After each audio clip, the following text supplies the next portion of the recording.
مرحبا بيروت.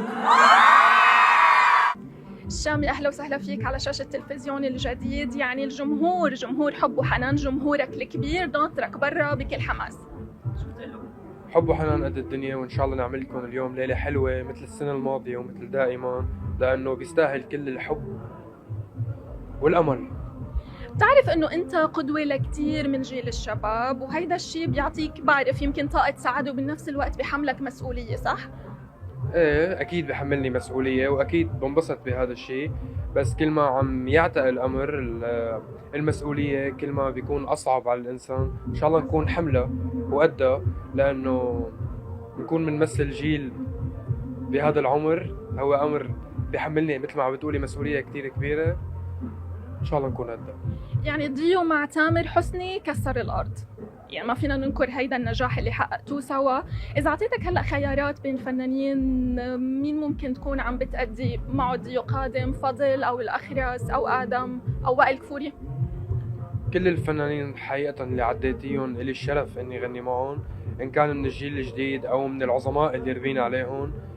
موسيقتهم حلوة وواصلة للقلب، وأنا شخصيا بسمعهم. وبس هي كيمياء، الموسيقى كيمياء، إمتى ما بتركب أنا حاضر دايما.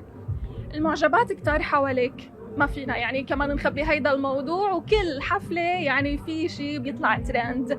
بس السؤال اللي يمكن بيراود الكل، هل شامي تحت نصيبه ولا في حدا؟ حقيقة ما في حدا هلا بحياتي، لأني كتير ملتزم بشغلي، قلت هذا الحكي عدة مرات، ومركز على المسؤولية اللي كنت عم تحكي عنها، اللي عم حاول أديها بأفضل طريقة. وأول ما يصير في حدا بحياتي حكون حقيقي وصادق مع الجمهور، مش حخبي عنه. الوضع بسوريا يمكن عم بيمر بمرحلة انتقالية، وشفنا الأحداث الأخيرة شوي المأساوية. شو الرسالة اليوم أنت شامي كابن بلد، كابن سوريا، بتحب تقولها للسوريين؟ رسالتي من لما وعيت على الدنيا، لأنه هاي الحروب السورية وعينا عليها. أنا لن أنحاز، رح أبقى متجرد كل حياتي، رح أتعامل مع بلدي بالإنسانية وبعاطفتي، بحبهم كلهم من كل المناطق، بأي بقعة بالجغرافيا السورية أنا بحبها.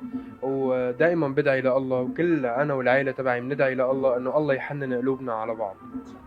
تحت سابع أرض كسرت الدنيا بأغنية الشارع، ممكن برمضان القادم نشوفك بشارع غنائية جديدة أو ممكن تمثيل؟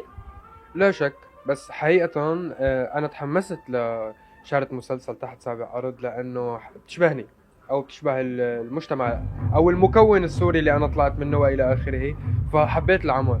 بمجرد ما يجي عمل حسه ويلمسني ويكون بيشبهني، أكيد رح كون متواجد فيه. وأكيد نحن رح نكون ناطرينك. شكراً حبيبي.